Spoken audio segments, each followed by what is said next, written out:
안녕하세요. 랜드라이브 발표를 맡게 된 11조 팀장 이해찬입니다. 발표를 시작하겠습니다. 지금까지의 내비게이션의 주 용도는 출발지로부터 목적지까지의 최단 거리를 안내해주는 도구 역할이었습니다. 저희는 단순히 도구의 관점에서 벗어난 사용자에게 유의를 줄 수 있고 즐거운 드라이브가 될 수 있는 앱을 제작하고 싶었습니다. 그 과정에서 길찾기 알고리즘에 대한 탐구와 이전 기수에는 시도하지 않았던 새로운 도전을 하고 싶었습니다. 다음은 서비스 시연 영상입니다.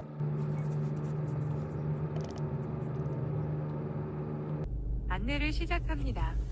1.1km 후 다음 안내 지점입니다.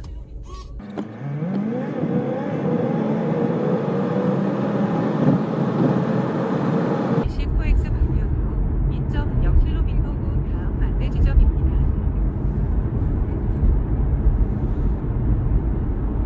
경로를 이탈하여 재생성합니다.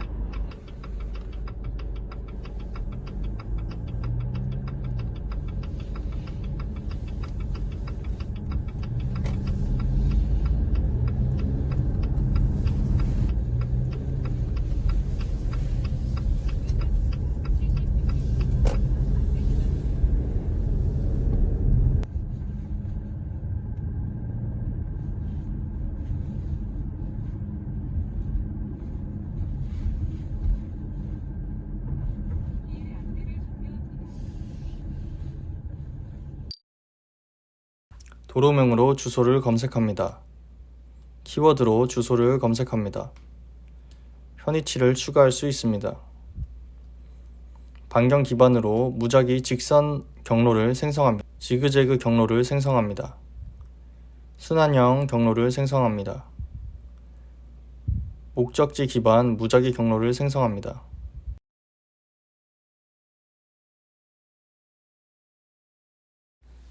안내 시작 버튼을 누르면 사용자 위치를 반영합니다. 이때 다른 곳을 클릭해도 원래 위치로 돌아갑니다.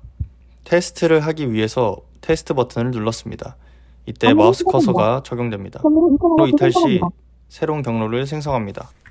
다음은 서비스 아키텍처입니다.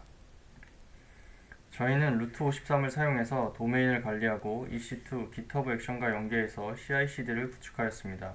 이후 컨테이너 내에서 작업을 진행하였습니다. 스프링 부트는 3.1.4 버전과 자바 JDK 17 버전을 활용하고 있습니다.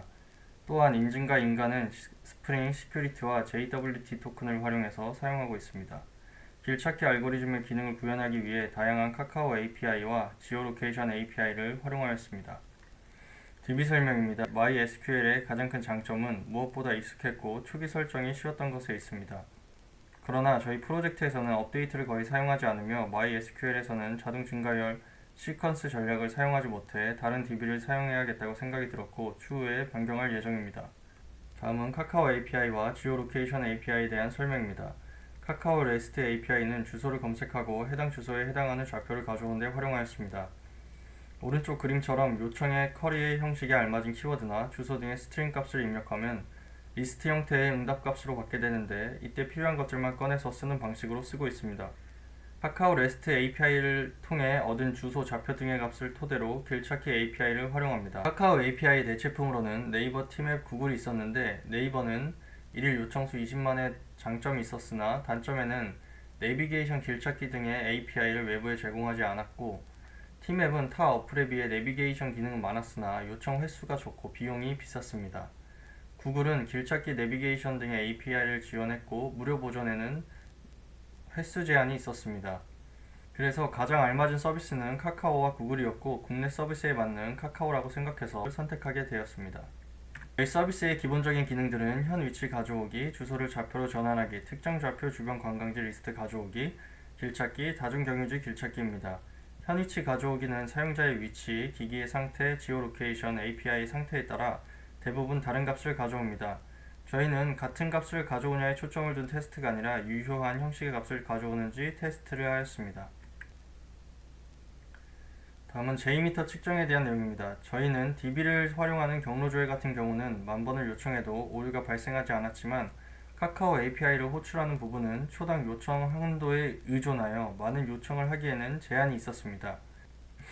예를 들면 출발지 목적지 두 개의 좌표가 필요한 부분에서는 주소 좌표 API를 2번 호출하고 밑에 출발지 기반 API는 주소 좌표 API를 한 번 호출하니 성능의 차이가 있었습니다. 추후에 개선을 하기 위해서는 주소 즐겨찾기 기능처럼 좌표에 대한 값을 미리 저장해 두어서 API 호출을 줄이는 식으로 대응해야 하겠다고 생각하였습니다.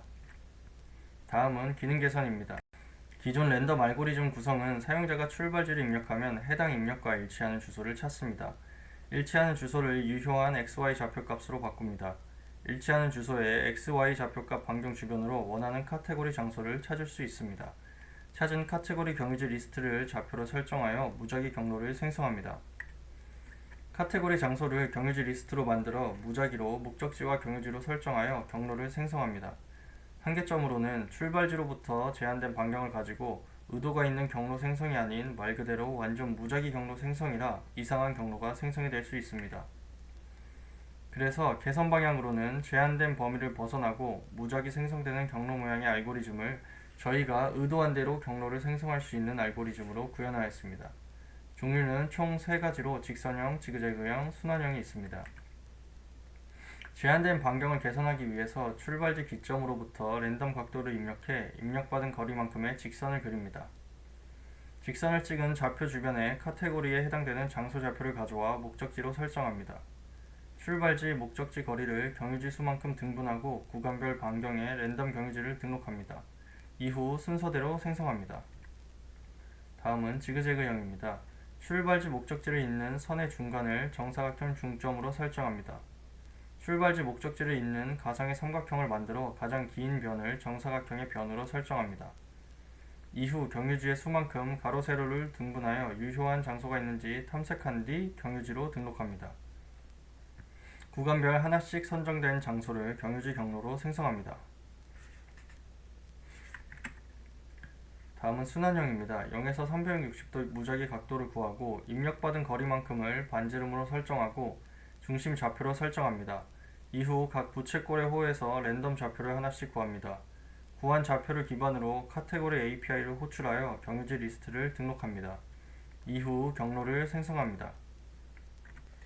랜덤 알고리즘 예외 처리에 대한 트러블 슈팅입니다.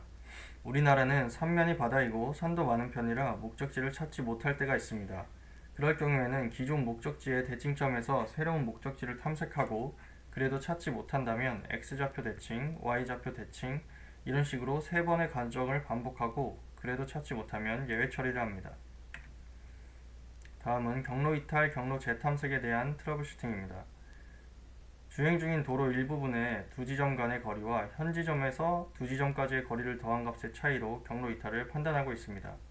경로 이탈 시 지오로케이션 API로 얻은 현 위치를 토대로 API 호출을 통해 새 경로를 요청합니다.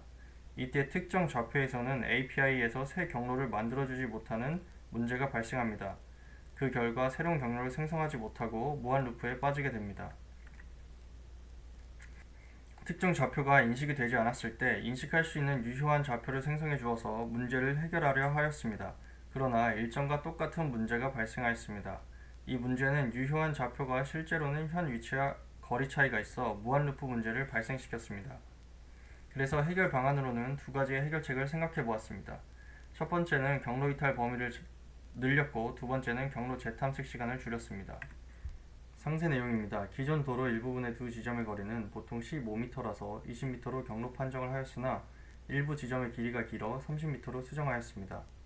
경로 재탐색 내용입니다. 카카오 API를 사용하는 도로 탐색에서 일부 좌표가 인식되지 않고 유효 좌표 또한 무한루프 문제를 발생시켜 이를 해결하기 위해 연속적인 경로 이탈 방지와 재탐색 시간 지연을 도입했습니다. 다음은 성능 개선입니다. 카카오 응답 객체의 로드나 가이드 저장 시 JPA에서 제공하는 세이브올 메서드를 사용해서 여러 구역의 도로 정보를 따로 저장하지 않고 한 번에 저장하려고 시도를 하였습니다. 하지만 메서드 호출 시 커리 호출이 한 번만 실행되는 게 아니라 여러 번 호출되는 현상이 발생하였습니다. 한 번에 저장이 되기 위해선 배치 옵션을 설정할 수 있으나 자동 증가 컬럼의 속성 테이블 때문에 배치 삽입을 지원하지 않았습니다. JPA 배치 인설트를 활용하기 위해서 자동 증가 속성을 제거하고 서비스 클래스에서 직접 아이디를 찾아서 증가시켜 주었습니다. 결과는 이전보다는 속도가 빨라진 것을 관찰할 수 있었으나 아이디를 직접 관리하는 시점에서 성능 이슈가 생겨서 다른 방법을 강구하였습니다. 다른 방법으로는 JDBC 배치 인설트를 활용하였습니다. JDBC는 개발자가 직접 SQL 쿼리를 작성하고 실행하는 방식으로 자동 증가열을 가진 테이블에 대한 배치 처리도 가능합니다. 위 코드는 각 배치에 대한 파라미터 값 설정을 도와주는 인터페이스를 사용하였습니다. 결과는 처음의 성능보다 실행 속도가 2배 이상 향상되었고, 그중 JDBC를 사용한 배치 인설트가 JPA를 사용한 배치 인설트보다 약 60ms 정도 빠른 결과를 볼 수 있었습니다. 해고입니다. 저희 팀은 매일 회의와 현장 테스트를 통해 긍정적인 협력을 이루었지만 코드 리뷰와 시간 관리, 할 일 분배에 있어서는 개선의 여지가 있었습니다. 감사합니다.